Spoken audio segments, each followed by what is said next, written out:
Hi, I'm Gail, the host of LanguaTalk Slow French. 99% of this podcast is in French, but I will speak slowly to help you understand. If you go to languatalk.com/FrenchPod, you can read an interactive transcript as you listen. Here you can explore the sentences you didn't understand and see translation for some of the words used in the episode. Now, let's switch to French. Bonjour à toutes et bonjour à tous. Bienvenue dans ce nouvel épisode de LanguaTalk Slow French. Aujourd'hui, nous allons faire un petit point de grammaire pour parler des indicateurs de temps. Les indicateurs de temps, ce sont les petits mots qu'on utilise pour parler dans la chronologie. Donc quand vous dites pendant, depuis, il y a. En anglais, it would be since, for, ago. Aujourd'hui, nous allons voir seulement 6 indicateurs de temps. Nous allons voir en, il y a, pendant, depuis, ça fait et dans. Donc seulement 6 indicateurs de temps. En français, bien sûr, il existe d'autres indicateurs de temps, mais nous sommes dans un podcast pour le niveau fin débutant, début intermédiaire, et donc nous allons nous concentrer sur ces 6 indicateurs qui sont vraiment les 6 principaux, les 6 essentiels. So today we're going to do a little grammar point about the time indicator, so the little words we use when you want to talk about the chronology, when you want to talk about the time in your sentence. And so I said we're going to focus only on 6 today, the 6 main ones, the 6 essential ones. Of course in French we've got other ones, but because we are in a podcast for end of beginners, beginning of intermediate level, I don't want to do more than those 6. And the 6 were en, il y a, pendant, depuis, ça fait, dans. Bonne écoute. Alors commençons par faire une petite différence entre un moment et une durée. Un moment, so a moment, that's when you answer the question when, quand. Quand l'action se passe. When the action happens, is happening. Mais quand on parle d'une durée, a duration, on répond à la question how long? Combien de temps? How long? Combien de temps? Et ça, c'est important de faire la différence entre un moment et une durée parce qu'il y a des indicateurs de temps pour les moments et des indicateurs de temps pour les durées. So keep in mind, are you answering the question when or are you answering the question how long? Alors, commençons avec le premier indicateur, en. En, E-N, or in English, I-N. En général, en anglais, c'est in, et ça indique un moment. Ça peut être un moment au présent, au passé ou au futur, et c'est pour parler d'une date. Par exemple, en avec une année, comme en 2010, en avec un mois, en septembre, ou en avec une saison, en été, en automne, en hiver. Attention, il y a une exception, c'est pour la saison du printemps, et on dit au printemps et pas en printemps. C'est la seule exception. Pour les autres saisons, c'est bien en été, en automne, en hiver. Donc je vais vous faire quelques phrases d'exemple. Je suis née en 1990 en septembre. Je suis née en 1990 en septembre. Donc ça, c'est une phrase au passé. I was born in 1990 in September. On peut faire une phrase au présent. Les pommes poussent en automne en France. Les pommes poussent en automne en France. So apple grows in autumn in France. Donc ça c'est au présent. Et on peut faire une phrase au futur. Ma sœur va se marier en 2023. Ma sœur va se marier en 2023. My sister is going to get married in 2023. Donc voilà, en avec pour parler d'une date. Donc avec une année, un mois ou une saison. Deuxième indicateur de temps, il y a. Il y a, en anglais, c'est ago. Il y a, ça indique un moment, so when the action happened, et c'est la distance entre maintenant, when I'm talking, et l'action dans le passé. Attention, il y a, c'est toujours dans le passé, et donc en général, on utilise le passé composé. C'est rare d'utiliser l'imparfait. Donc on utilise le passé composé, et on utilise il y a avec un nombre, with a number. Par exemple, je suis sortie du bureau il y a 5 minutes. Je suis sortie du bureau il y a 5 minutes. I left the office 5 minutes ago. So in English, you say 5 minutes and then ago, after. En français, c'est dans l'autre sens, in the other way around. On commence avec il y a et après, on met le nombre. Donc je peux parler de 5 minutes, mais je peux parler aussi d'années.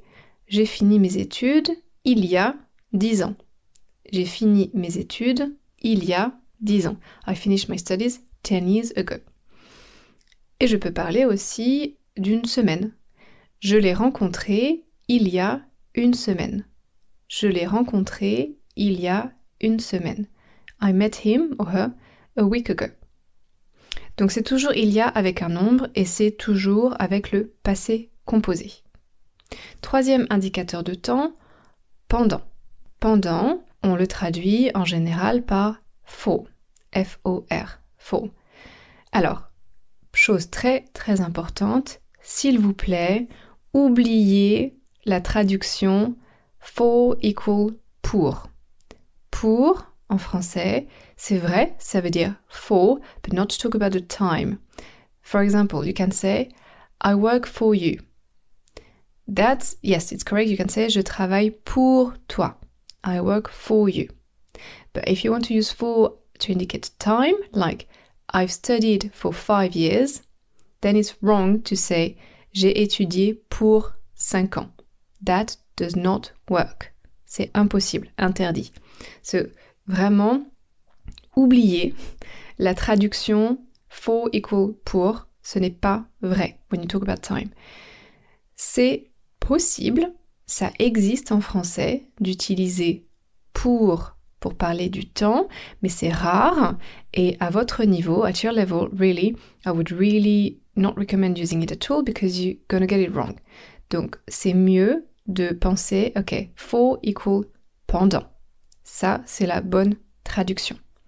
Donc, pendant, ça exprime une durée. So before we were talking about moments, right? I said en, c'était un moment, il y a un moment, pendant une durée, a duration. Donc c'est la durée d'une action. Cette action, elle peut être au passé, au présent, au futur. So, on peut utiliser toutes les conjugaisons. Par exemple, j'ai étudié en France pendant 5 ans. J'ai étudié en France pendant 5 ans. Which was in English, I've studied in France for 5 years. And not, j'ai étudié en France pour 5 ans. On utilise vraiment au passé souvent le passé composé. On peut utiliser d'autres conjugaisons comme l'imparfait, mais c'est plus rare. Le passé composé, c'est le plus fréquent. Au présent, on peut dire « je travaille pendant 7 heures chaque jour ». Je travaille pendant 7 heures chaque jour. I work for 7 hours every day. Et au futur, l'année prochaine, je voyagerai pendant 1 mois en Inde. L'année prochaine, je voyagerai pendant 1 mois en Inde.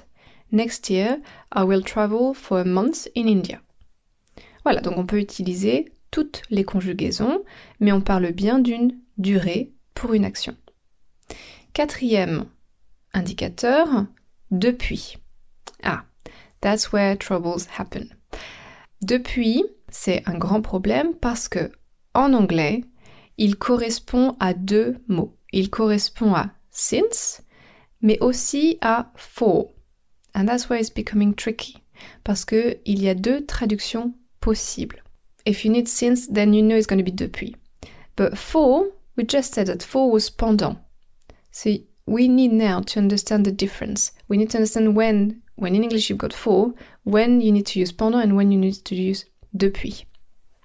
Alors, la grande différence, c'est que depuis, ça indique une durée d'une action.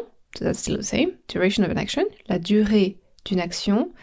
L'action, elle a commencé dans le passé. The action started in the past. But elle continue maintenant. It's still true now. It's still happening now. And that's a huge difference. Pendant is just the limitation of an action, and that's the whole action. And it's in the past, in the present, the whole of it in the present, or in the future. But for depuis, l'action a commencé dans le passé et elle continue maintenant. Donc ça, c'est vraiment la différence essentielle. Et parce que l'action continue maintenant, alors le verbe est conjugué au présent. Ça, c'est très important. Parce qu'en anglais, la traduction classique, c'est par exemple « I've been studying since 2008 ». I've been studying since 2008. Et le problème, c'est que le I have been, c'est le passé. Mais en français, non, on conjugue au présent, parce que l'action continue maintenant. On peut utiliser depuis avec un nombre, par exemple depuis 2 ans, ou avec un événement, depuis son retour, since his return. Je vais vous donner des exemples. Premier exemple, je suis maman depuis 2 ans. Je suis maman depuis 2 ans. I've been a mom for 2 years now. So you see, in here I would have said for 2 years. Deuxième exemple, je travaille sur ce projet depuis 3 semaines. Je travaille sur ce projet depuis 3 semaines. I've been working on that project for 3 weeks. Troisième, je connais Stéphanie depuis l'école primaire. Je connais Stéphanie depuis l'école primaire. I've known Stephanie since primary school. And here in English it would be since. Quatrième exemple, je suis heureuse depuis qu'elle est avec nous. Je suis heureuse depuis qu'elle est avec nous. I've been happy since she's been with us. Voilà, donc bien faire la différence entre pendant et depuis, en général, c'est le plus gros problème en français. Cinquième indicateur de temps, ça fait. Ça fait, ce 2 mots, ça, C-A, fait, F-A-I-T. Ça fait. En anglais, on peut le traduire par it's been. It's been. Et en fait, in reality, ça fait, c'est un synonyme de depuis. Ça veut dire la même chose que depuis, et donc ce sont les mêmes règles. On utilise ça fait exactement dans les mêmes conditions, les mêmes situations. So, pour parler d'une action qui a commencé dans le passé et qui continue maintenant. Je ne sais pas pourquoi on n'enseigne pas beaucoup ça fait. On dit toujours pendant, depuis, mais en réalité, ça fait, les Français l'utilisent beaucoup, surtout à l'oral, quand on parle. So I think it's really useful to see it and to actually teach it to you quite early on because you're going to hear it, really for sure, if you listen to French people. Donc, la petite différence entre ça fait et depuis, c'est que ça fait est toujours au début de la phrase, alors que depuis peut être au début ou au milieu. Ça fait toujours au début. Et donc, comme avec depuis, on utilise le présent pour le verbe qui est conjugué. Voici quelques exemples. Ça fait 10 minutes que je t'attends. Ça fait 10 minutes que je t'attends. I've been waiting for you for 10 minutes now. Oh, it's been 10 minutes I've been waiting for you. On peut aussi dire je t'attends depuis 10 minutes. Je t'attends depuis 10 minutes. Mais à l'oral, personnellement, moi, je vais dire ça fait 10 minutes que je t'attends. C'est très utilisé à l'oral. Deuxième exemple, ça fait des semaines qu'on en parle. On doit prendre une décision. Ça fait des semaines qu'on en parle. On doit prendre une décision. We've been talking about it for weeks now. We need to take a decision.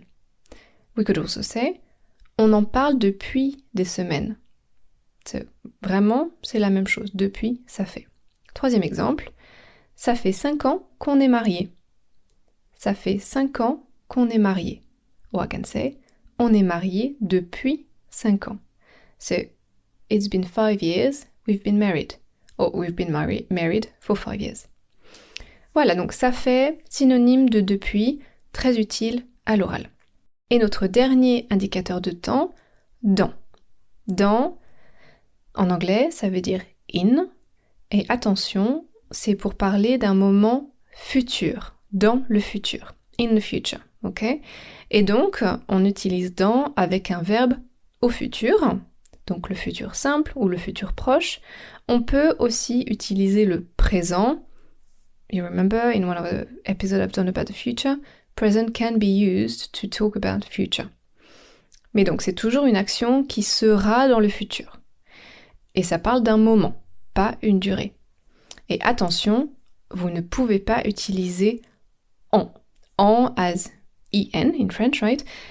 To replace the in. Because in, we've seen, can in English be meaning about a date, in 2020, or in 2 years, I will do that. In French, it's two different. If you want to talk about the date, it's en 2020, en 2018. But if you want to talk about something in the future, dans un an. Dans un an. Ok, je vous donne quelques exemples. Premier exemple avec le futur proche. Je vais déménager dans un mois. Je vais déménager dans un mois. I'm going to move out in a month. Deuxième exemple avec le futur simple. Je finirai ce livre dans 2 jours, je pense. Je pourrai te le passer après. Je finirai ce livre dans 2 jours, je pense. Je pourrai te le passer après. I will finish this book in 2 days, I think. I will be able to give it to you after. Troisième exemple, avec le présent, on part en vacances dans 1 semaine. Oh, je suis trop contente. On part en vacances dans 1 semaine. Je suis trop contente. Donc là, j'utilise le présent parce que c'est sûr, c'est une certitude. But yeah, so I could say dans un mois, dans 2 jours, dans 1 semaine. Toujours pour une action au futur. Voilà. Pour conclure, je vais vous lire un petit texte où j'ai utilisé tous ces indicateurs de temps. Et le plus facile pour utiliser des indicateurs de temps, c'est de faire une biographie. Et je ne savais pas de qui parler, et donc j'ai choisi de parler de ma mère. C'est un sujet assez neutre. Donc ma mère est née il y a 60 ans. Elle a habité à Paris pendant 30 ans, puis elle a déménagé. Elle habite à Lyon depuis 1998. Elle a eu son premier enfant il y a 32 ans et elle est grand-mère depuis 2 ans. Professionnellement, elle a travaillé dans la même compagnie pendant 27 ans, mais elle a changé de carrière en 2012. Ça fait 10 ans qu'elle est professeure au lycée. Et dans 5 ans, elle pourra prendre sa retraite. So I'm gonna read it again.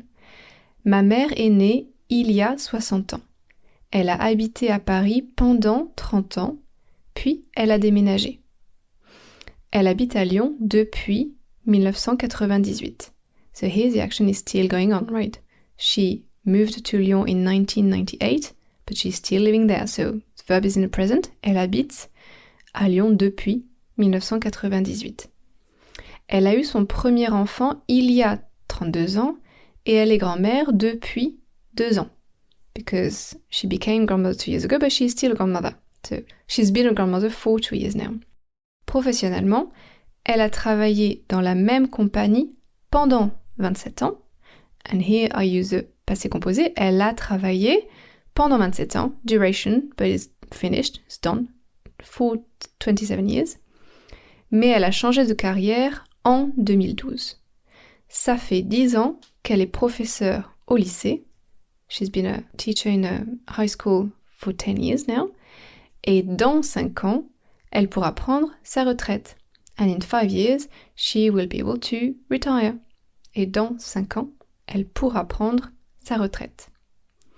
Voilà, J'espère que cette explication de grammaire avec les indicateurs de temps vous a été utile, qu'elle a bien clarifié la différence entre pendant et depuis, de voir qu'il y a un synonyme de depuis, c'est le mot ça fait, et de bien faire la différence entre en et dans. Dans pour le futur, en pour parler d'un moment, d'une date. Merci de m'avoir écouté, je vous souhaite une très bonne journée et je vous dis à la semaine prochaine. Salut! Thanks for listening to this episode. It was produced by LanguaTalk, a platform where I and many other tutors offer personalized one-on-one online lessons. If you're interested in learning to speak French with a native tutor, check out languatalk.com to meet a tutor for a 30-minute trial session. You can also re-listen to this episode whilst reading an interactive transcript at languatalk.com/FrenchPod. Try noting down some vocab as well as working on your pronunciation by copying what I say. If you liked this episode, please consider subscribing, sharing the podcast with a friend, or leaving a rating in your podcast app. This will help us grow, which in turn will allow us to produce more episodes. Merci et à la